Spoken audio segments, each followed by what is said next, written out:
Hello friends, welcome to power bank study channel. आज हम लोग 12th क्लास के बायोलॉजी के पार्ट 2 करने वाले हैं। तो ये पार्ट 2 है, पुष्पी पादपों में लैंगिक जनन है। दोस्तों, इसमें 34 क्वेश्चन इम्पोर्टेंट और प्रीवियस ईयर का इंक्लूड किया गया है। तो चलिए पहला क्वेश्चन से देखते हैं। तो आज का हमारा पहला क्वेश्चन है, हवा के द्वारा परागित होने वाले फूलों को कहते हैं। हवा के द्वारा जो फूल के बीज जो परागित होते हैं उसे क्या कहते हैं? तो उसे पहला नंबर है ऑप्शन कीट परागित, दूसरा है वायु परागित, तीसरा है हवा परागित और चौथा है इनमें से कोई नहीं। तो इसका सही उत्तर हो जाएगा वायु परागित कहते हैं। जैसे हवा के द्वारा कोई भी पौधा जाता है तो उसे वायु परागित कहते हैं। चलिए 2 नंबर क्वेश्चन देखते हैं। अनुनिमिलय पुष्प निश्चित रूप से होते हैं। तो कैसे होते हैं? तो स्वपरागित होते हैं या परपरागित होते हैं या ए बी दोनों होते हैं या इनमें से कोई नहीं। तो इसका सही उत्तर हो जाएगा स्वपरागित होते हैं अनुनिमिलय पुष्प। तीसरा नंबर क्वेश्चन है, एंटोमोफिलस पुष्पों में परागण का माध्यम होता है। एंटोमोफिलस पुष्पों में परागण का कैसा माध्यम होता है? तो चींटी करती है या कीट करता है या पक्षी करती है या हवा करता है? तो इसमें कीट करते हैं। चलिए 4 नंबर क्वेश्चन देखते हैं। 4 नंबर क्वेश्चन, नारियल में तरल एवं गद्देदार पदार्थ होता है। तो भ्रूण होता है या अंतःभीति होती है या भ्रूणपोष होता है या इनमें से कोई नहीं। तो इसका सही उत्तर हो जाएगा भ्रूणपोष। इसको दूसरे तरह से क्वेश्चन पूछता है कि नारियल में खाने योग्य पदार्थ क्या होता है? तो वह भ्रूणपोष होता है। चलिए आगे देखते हैं। 5 नंबर क्वेश्चन है हमारा, मनुष्य की प्राथमिक शुक्राणु कोशिकाओं में प्राइमरी स्पर्मोसाइट्स में ऑटोसोम की संख्या कितनी होती है? तो उसमें ऑटोसोम की संख्या देखिए, मनुष्य की प्राथमिक शुक्राणु कोशिकाओं में प्राइमरी सुपरमोसाइट्स में ऑटोसोम की संख्या कितनी होती है? तो ऑटोसोम की संख्या होती है 46। इसमें ऑप्शन बी में दिया है सही उत्तर। चलिए 6 नंबर क्वेश्चन देखते हैं। पुष्पीय पौधों के भ्रूणपोष में कितने गुणसूत्र होते हैं?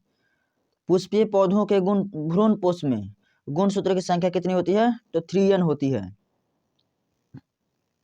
7 नंबर क्वेश्चन है, युग्मक बनने की क्रिया को क्या कहते हैं? तो पहला ऑप्शन है अंड जनन, दूसरा ऑप्शन है युग्मक जनन, तीसरा ऑप्शन है कायिक विभाजन, चौथा ऑप्शन इनमें से कोई नहीं। तो इसका बी ऑप्शन सही हो जाएगा, युग्म जनन। 8 नंबर क्वेश्चन है, हाइड्रिला में रंध्र कहाँ पाए जाते हैं? हाइड्रिला में रंध्र कहाँ पाए जाते हैं? तो पत्तियों पर, दूसरा ऑप्शन है तने पर, तीसरा ऑप्शन है दोनों, ए एवं बी दोनों, और चौथा ऑप्शन है इनमें से कोई नहीं। तो इसका सही उत्तर हो जाएगा इनमें से कोई नहीं। हाइड्रिला में रंध्र नहीं पाए जाते हैं, जैसे कि पत्तियों में नहीं पाए जाते हैं, तने में भी नहीं पाए जाते हैं। चलिए आगे देखते हैं।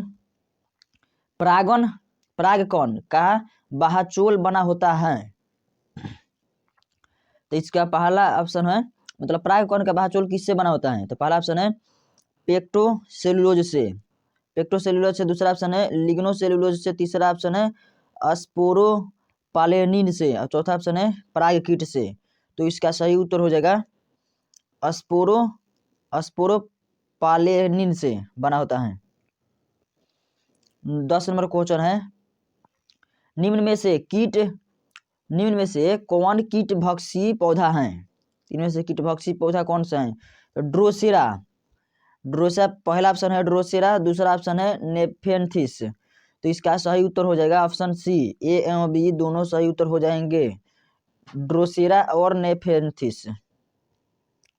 11 नंबर क्वेश्चन है, दोहरे निषेचन में भाग लेने वाले कुल केंद्रक की संख्या होती है। दोहरे निषेचन में भाग लेने वाले कुल केंद्रक की संख्या कितनी होती है? तो इसका पहला ऑप्शन है 2, दूसरा ऑप्शन है 3, तीसरा ऑप्शन है 4 और चौथा ऑप्शन है 5। तो इसका सही उत्तर हो जाएगा ऑप्शन डी, 5 सही उत्तर हो जाएगा।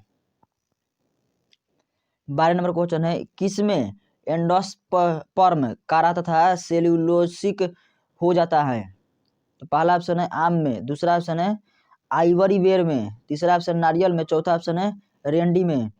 तो इसका सही उत्तर हो जाएगा ऑप्शन बी, आइवरी बेरी में होता है ऐसा।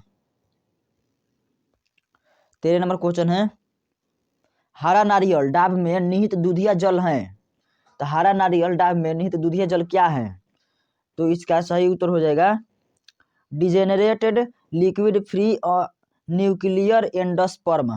तो इसका सही ऑप्शन हो जाएगा ऑप्शन सी। चलिए आगे देखते हैं क्वेश्चन। अगला क्वेश्चन है 14 नंबर, किसी मूल कोशिका में गुणसूत्र की संख्या 14 है, तो सिनर्जिड्स में इसकी संख्या क्या होगी? तो सिनर्जिड्स में इसकी संख्या हो जाती है 14/2, अर्थात कितना होगा 7। आगे क्वेश्चन है 15 नंबर, माका में प्रोटीन युक्त एंडोस्पर्म को कहते हैं।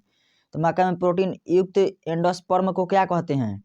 तो उसको कहते हैं अल्यूरोन भित्ति, जो ऑप्शन डी में दिया है यही इसका सही उत्तर हो जाएगा। 16 नंबर क्वेश्चन देखते हैं, एक अर्धसूत्री कोशिका भाजन से कितने नर युग्मक बनते हैं? एक अर्धसूत्री कोशिका विभाजन से कितने नर युग्मक बनते हैं? तो पहला ऑप्शन है 4, दूसरा ऑप्शन है 1, तीसरा ऑप्शन है 2, चौथा ऑप्शन है 8। तो इसका सही उत्तर हो जाएगा ऑप्शन ए, 4 सही उत्तर हो जाएगा। चलिए 17 नंबर क्वेश्चन देखते हैं, एमएमसी में 24 गुणसूत्र हैं, इसके एंडोस्पर्म में गुणसूत्र की संख्या होगी। तो इसके एंडोस्पर्म में गुणसूत्र की संख्या कितनी होगी? तो इसका सही उत्तर हो जाएगा 36। चलिए आगे क्वेश्चन देखते हैं 18 नंबर।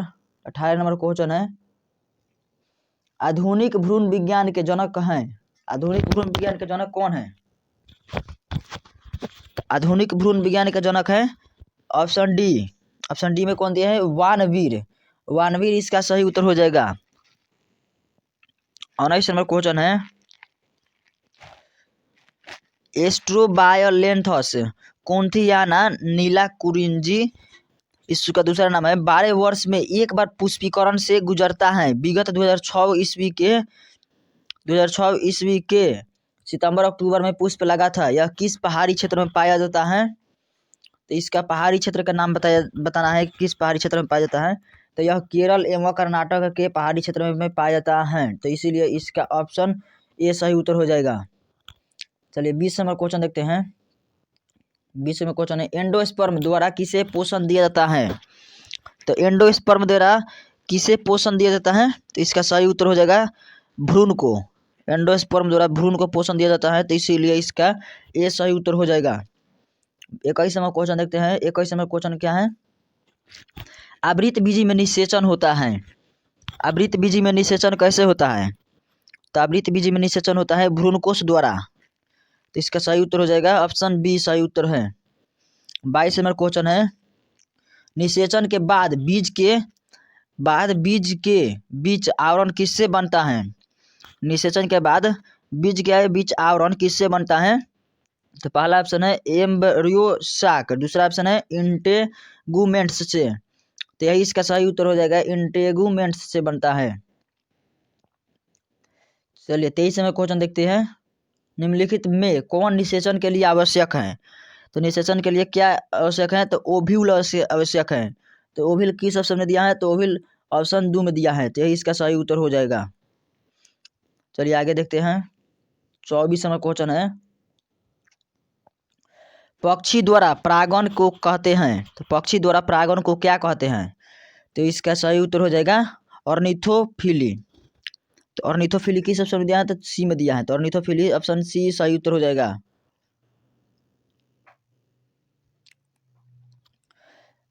चलिए 25 में क्वेश्चन देखते हैं, किसी आवृत बीजी के भ्रूण पोषक कोशिका में गुणसूत्र होते हैं, इसके युग्मक में गुणसूत्र की संख्या कितनी होगी? तो इसके युग्मक में गुणसूत्र की संख्या होगी 8। तो इसका ए ऑप्शन सही उत्तर हो जाएगा। चलिए 26 नंबर क्वेश्चन है, लीची का खाने योग्य भाग कौन सा होता है? तो लीची खाने वाला भाग एरिल होता है। तो एरिल किस ऑप्शन में दिया है? तो यहाँ पर दिया है ऑप्शन सी में। ऑप्शन सी में सही उत्तर दिया है फ्लेसी एरिल, इसका सही उत्तर हो जाएगा। चलिए 27 नंबर क्वेश्चन देखते हैं। 27 नंबर क्वेश्चन है, एक मटर पौधे में 400 बीज निर्माण में कितने अर्धसूत्री विभाजन की संख्या जरूरी है? तो एक मटर में पौधा में 400 बीज निर्माण में कितने अर्धसूत्री विभाजन की संख्या जरूरी है? तो इसका सही उत्तर हो जाएगा 500। 28 नंबर क्वेश्चन है, न्यूक्लियस या इंटेगुमेंट्स से अतिरिक्त भ्रूण के निर्माण को कहते हैं। अतिरिक्त भ्रूण के निर्माण को क्या कहते हैं? तो पॉलीइब्रायोनी कहते हैं। तो इसका ऑप्शन डी सही उत्तर हो जाएगा। अगला क्वेश्चन है 29 नंबर, निम्नलिखित में कौन एंथर वाल का हिस्सा नहीं है? निम्नलिखित में कौन एंथर वाल का हिस्सा नहीं है? तो इसका पहला ऑप्शन है एंडोथेसियम, दूसरा ऑप्शन है एंडोथेलियम, तीसरा ऑप्शन है टैपेटम, चौथा ऑप्शन है मिडिल लेयर्स। तो इसका सही उत्तर हो जाएगा एंडोथेलियम, जो ऑप्शन बी में दिया हुआ है, यही इसका सही उत्तर हो जाएगा। 30 नंबर क्वेश्चन है, एग अपैरेटस बना होता है। एग अपैरेटस किससे बना होता है?